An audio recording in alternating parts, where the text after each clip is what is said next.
I'm 40 years old. I take a big risk to get a new hairdresser. I dare to walk into a storefront salon in Arlington, Virginia, and take a seat and let a complete stranger restyle my hair. I tell him approximately what I want. He's very chatty, and he talks to me in this strong, sort of French Moroccan accent. And it turns out he's friends with the King of Morocco. He's got my attention. And I forget about this hair business. He's cutting it, whatever. He tells me the king has a heart for disabled children and is planning a fundraiser. I'm full of wonder and a new kind of excitement. How can I help? I want in on this project in this faraway exotic land with a real live king. He finishes up my hair and it's kind of short with some fringy things. Whatever, it's good enough for the fundraiser. I am now consumed with wanting to help the King of Morocco. I return to my apartment and it occurs to me to pray to God for a song. A new song that disabled children will sing at a fundraiser and inspire people to whip out their wallets and double their donation. God answers my prayer and a song downloads. Over the next 2 days, both lyrics and melody intertwined. And as this being the first song that I prayed for, I assume all songwriters get songs this way.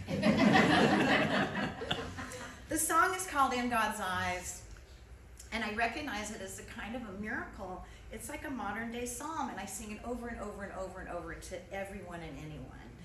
I stop the postman, sir, I have this small song. It's just a minute. I'm just going to sing this. Okay. In God's eyes I stand tall. In God's eyes I never fall. Every part of me is useful. Every part of me is strong. In the blueprint of creation, I am sparkling. I am shining. I'm a star. And then I call my sister. I have this song. It's incredible. Just let me sing it to you. In God's mind I am whole. I'm a precious living soul. God's partner in creation. God's gift and mystery. In the blueprint of creation, I am sparkling. I am shining. I'm a star. And she was a little irritated. And then I went to my 12-step meeting for food addiction recovery, and I corralled a little group before the meeting, and I said, you have to listen to this song as a miracle. In God's heart I am free. I am love's reality. God's courage and a blessing to become the perfect me. In the blueprint of creation, I am sparkling. I am shining. I'm a star. And there's a hush and a pause, and someone says, sing it again.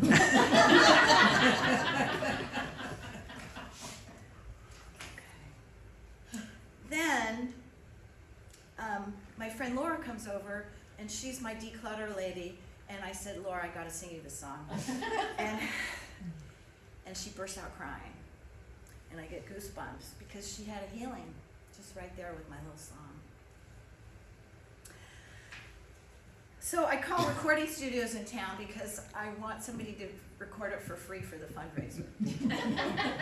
So I find a recording engineer, and he's able to lay down these 2 really sweet guitar tracks, and I record the song, and I take the recording back to the hair salon. No salon. He's gone. No hairdresser, no king. So I go to see a healer called Amrit Starseed. She's highly recommended. She puts me on her table. I have no idea what she's doing. She prays and chants and rings a little bell and lights some candles. And suddenly I'm like, my throat is parched and it's so dry. I'm telling her I'm burning up with heat. And she asked me to look down at my feet. What shoes am I wearing? In my inner vision, I look down. I'm not wearing any shoes. I'm tied to the stake and there are flames all around me. I'm a buxom herbalist and they're burning me at the stake. I'm a witch. The scene completes and something else is happening. This time I tell the healer, oh God, I'm so sad. I'm just desolate. And she asked me to look down at my feet again. What shoes am I wearing? And I look down and I'm wearing court jester shoes. It's the time of the bubonic plague. And they banished me from court, and I'm out of a job. This might explain why I'm deathly allergic to perfumes and colognes. You know, the courtesans use perfume to mask their stench because they didn't bathe. So that scene completes, and next I feel enraged, and I look down and I see I'm wearing work boots, and in this life I'm an ugly, violent man who beats his wife. The healer finishes the session and gives me some healing prayers as homework, and then I sing her the new song. And she says, Libah, you need to become entirely willing to become totally unrecognizable to yourself. And you need to start a nonprofit based on this song. And I'm like, nah, I don't get it.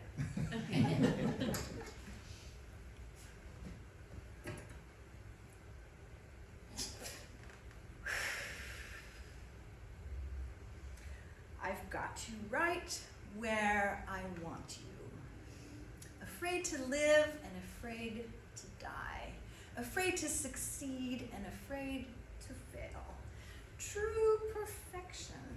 I am the maestro of chaos, dialing it up a little, dialing it down a little, so you never get grounded, never relax, never feel free.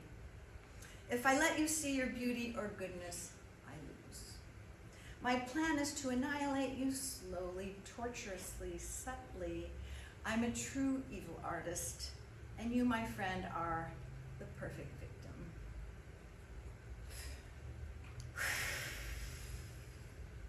You are so willing to suffer. I love it so much. You are so willing to procrastinate, to quit, to stop, to forget and be confused and cross-addicted. I've got you by the nose and also by the tail. I am your super lower power, exuberant, dark, and evil. It is real power. I'll make you beg for the things that will kill you. I'll make you addicted in so many ways. It's more interesting for me. Now, let's watch you be born and have a new human life.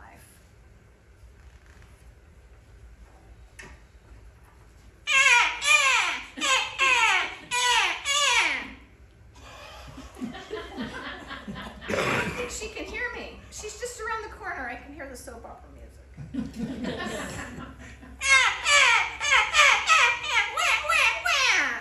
Damn it, this is hard work. I'm not exactly hungry. I probably could use a diaper change. Mostly, I'm lonely.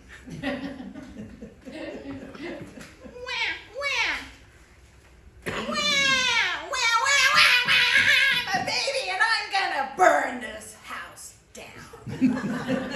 No one will survive this rage. I'm not terrified, you're terrified. I'm not desolate, you're desolate. I have no skills here, people. Left alone in my crib, can't walk, can't talk, can't tell you what I need. All I've got is my cry, my scream in this rage. Yet no one notices. So I have the thought, do I matter? Do my feelings matter? Do I even exist? Hello? I can't save myself and I cannot tolerate these feelings. Apparently no one can save me now and I cannot tolerate these feelings. No one can save me and I don't want to feel this way. So I'm going to start World War III, and the amount of cruelty I have to give the world is endless. I will not stop at annihilation. I will rampage, burn, I will nuke, I will flatten, I will raise this earth. And you thought I was just a little baby.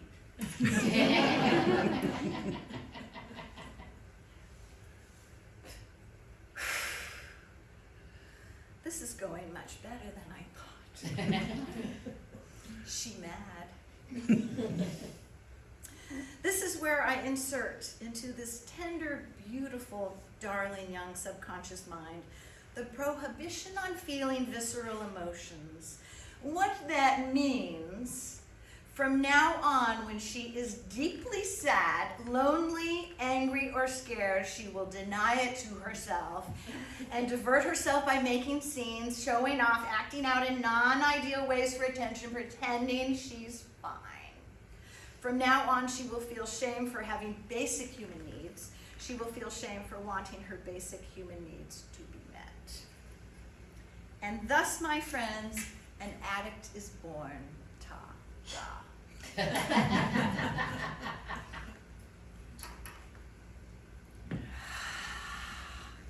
salty, crunchy, sweet, creamy, cold, hot, cheesy, meaty, 7-Eleven, salty, crunchy, cold, creamy, sweet, hot, meaty, cheesy, volume, Dr. Pepper. Home, cake mix. What, Mom? Just a glass of water? I'll be up in a minute.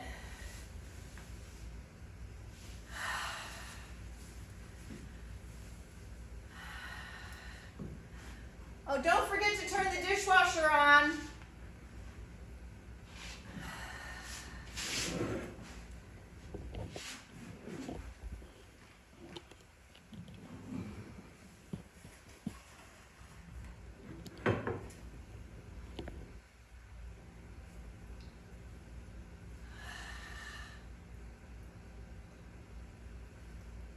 When my 3 daughters were little, they were around 8, 7, and 3 years old, I took them shopping in downtown Grand Island, Nebraska. We were walking along the sidewalk window shopping, and I hear someone shouting, and I turn around to see what the commotion is. And I see my youngest daughter toddling across the busy street by herself. And a strange man runs out and grabs her, picks her up, and brings her back to me. And I'm livid, I'm terrified. How could I be so careless to let this happen? I feel ashamed. I lean down and I look into my daughter's eyes and I scold her, never, never, never do this again, never cross the street alone. And she looks at me and she plugs her little ears and she says, I don't want to hear it. And that's my baby girl, Libah. No mother could ask for 3 more perfect creatures than my 3 beautiful daughters. I was terrified they would end up like me. It's a kind of torture having to wear this massive girdle and bra combination, especially in the summer heat. I wear them for my dignity when I leave the house. I heave a girdle up over a front apron of fat, and then I heave it up over the rear. And then I have a bra that has a midsection attached. And then what I do is I take very sturdy diaper pins and I pin around the middle, the waistline, and that way my fat doesn't spill out between the bra and the girdle, and don't want that to happen. So they don't make clothes for women my size. So I have all my clothes made by a dressmaker, and I never complain. I never talk about my feelings. I'm actually so secretly horrified by this condition that I don't know how to talk about it. I can't stay on any diet. I've tried most of them, and even traveled across the country to Duke University for the rice diet. My physicians are suggesting a surgical solution, and I can barely dare to hope that that might work for me. I get home from work, I spill out of these garments, I take a hot shower, I rest on our king-size bed and apply some pink desert flower lotion. And my daughters come home and gather around me on the bed and relax and chatter about their days. My handsome, wonderful husband comes home. Who am I to yearn for anything more than this?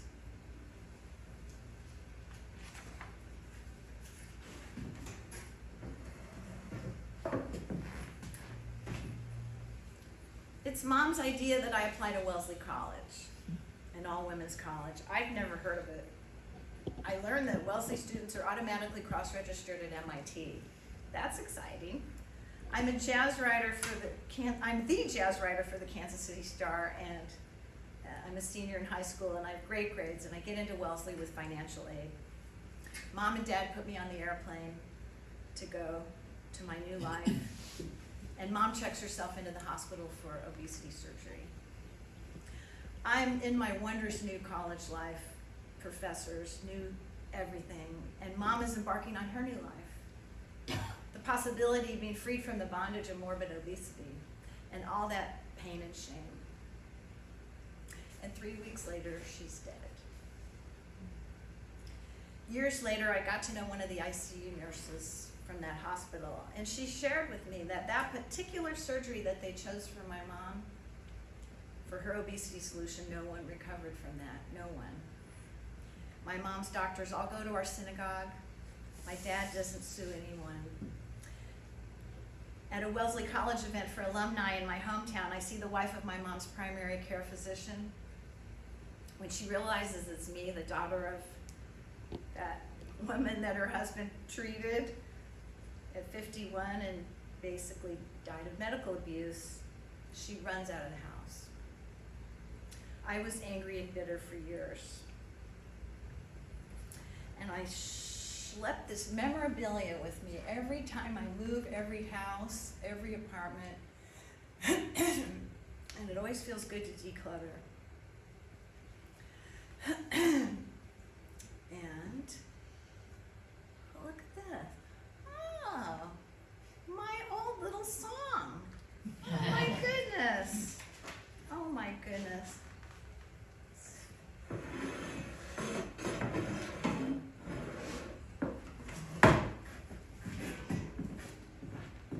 Let me see.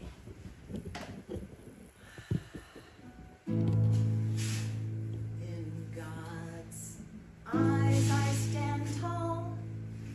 In God's eyes I never fall. Every part of me is useful. Every part of me is strong. In the blueprint of creation, I am sparkling. I am shining. I'm a star. In God's mind, I am whole. I'm a precious living soul. God's partner in creation. God's gift and mystery. In the blueprint of creation, I am sparkling. I am shining. I'm a star. In God's heart, I am free. I am love's reality. God's courage and